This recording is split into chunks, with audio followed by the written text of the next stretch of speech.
Hello everyone, welcome to ಕರಾವಳಿ Queens kitchen recipe channel. ಇವತ್ತು ನಾನು ಎಗ್ ರೈಸ್ ಮಾಡ್ತಾ ಇದ್ದೀನಿ. ಬನ್ನಿ ಸ್ಟಾರ್ಟ್ ವಿತ್ ದ ಇಂಗ್ರೀಡಿಯೆಂಟ್ಸ್. 6 ಮೊಟ್ಟೆಗಳನ್ನ ತೊಗೊಂಡಿದ್ದೀನಿ. 2 ಈರುಳ್ಳಿನ ಕಟ್ ಮಾಡಿ ಇಟ್ಕೊಂಡಿದ್ದೀನಿ. 1 ಟೊಮೆಟೊ, ಶುಂಠಿ ಬೆಳ್ಳುಳ್ಳಿ ಪೇಸ್ಟ್, ಹಸಿಮೆಣಸು, ಕೊತ್ತಂಬರಿ ಸೊಪ್ಪು ಹಾಗೆ ಕರಿಬೇವು, ಧನಿಯಾ, pepper, chilli powder, garam masala. 1 bowl ರೈಸ್ನ cook ಮಾಡಿ ಇಟ್ಕೊಂಡಿದ್ದೀನಿ. 1 ಕಡಾಯಿಗೆ ಎಣ್ಣೆನ ಹಾಕ್ಕೋತಾ ಇದ್ದೀನಿ. ಎಣ್ಣೆ ಕಾದ್ಮೇಲೆ ಹಸಿಮೆಣಸು ಮತ್ತು ಕರಿಬೇವನ್ನ ಹಾಕ್ಕೋತಾ ಇದ್ದೀನಿ. ಹಾಗೆ ಈರುಳ್ಳಿನ ಹಾಕ್ಕೋತಾ ಇದ್ದೀನಿ. ಈರುಳ್ಳಿ ಚೆನ್ನಾಗಿ ಫ್ರೈ ಆಗಿ ಸಾಫ್ಟ್ ಆಗೋವರೆಗೂ 2 ರಿಂದ 3 ನಿಮಿಷ ಫ್ರೈ ಮಾಡ್ಕೋಬೇಕು.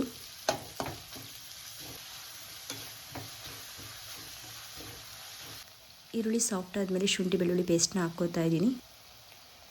ಹಸಿ ವಾಸನೆ ಹೋಗೋವರೆಗೂ ಶುಂಠಿ ಬೆಳ್ಳುಳ್ಳಿ ಪೇಸ್ಟ್ನ ಚೆನ್ನಾಗಿ ಫ್ರೈ ಮಾಡ್ಕೋತಾ ಇದ್ದೀನಿ.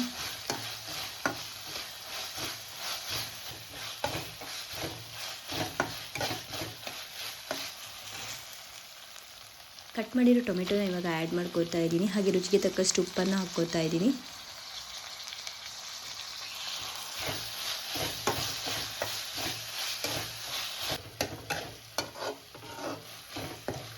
ಟೊಮೆಟೊ ಕಂಪ್ಲೀಟಾಗಿ ಸಾಫ್ಟ್ ಆಗೋವರೆಗೂ ಫ್ರೈ ಮಾಡ್ಕೋಬೇಕು.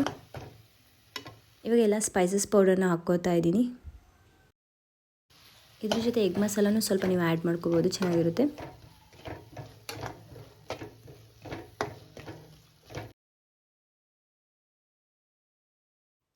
ಇವಾಗ ಮೊಟ್ಟೆಗಳನ್ನು ಆ್ಯಡ್ ಮಾಡ್ಕೊಳ್ಳೋಣ. ನಾನಿಲ್ಲಿ 6 ಮೊಟ್ಟೆಗಳನ್ನ ಒಡೆದು ಹಾಕ್ತಾ ಇದ್ದೀನಿ. ನೀವು ಬೇಕಿದ್ರೆ ಜಾಸ್ತಿನೂ ಹಾಕ್ಕೋಬೋದು, ಕಡಿಮೆನೂ ಹಾಕ್ಕೋಬೋದು. ಜಾಸ್ತಿ ಮೊಟ್ಟೆ ಹಾಕೋದ್ರಿಂದ ಎಗ್ ರೈಸ್ ತುಂಬ ಟೇಸ್ಟಿಯಾಗಿರುತ್ತೆ.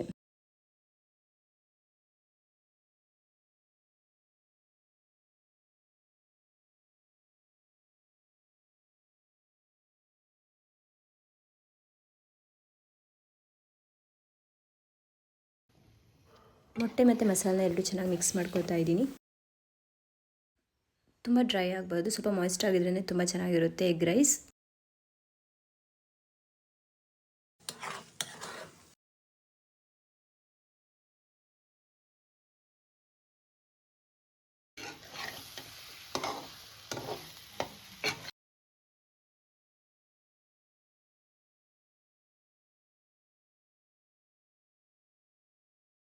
ಇವಾಗ ಇದು ಸಾಫ್ಟ್ ಆಗಿದೆ. ಕುಕ್ ಮಾಡಿರೋ ರೈಸ್ನ ಹಾಕ್ಕೋತಾ ಇದ್ದೀನಿ.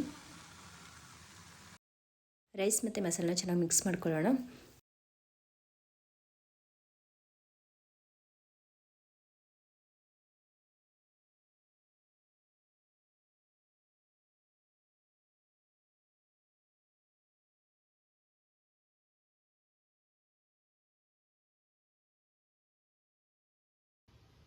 ಕೊತ್ತಂಬರಿ ಸೊಪ್ಪನ್ನ ಇದ್ರ ಜೊತೆ ಆ್ಯಡ್ ಮಾಡ್ಕೋತಾ ಇದ್ದೀನಿ. ಚೆನ್ನಾಗಿ ಮಿಕ್ಸ್ ಮಾಡ್ಕೊಳ್ಳೋಣ ಇದನ್ನು.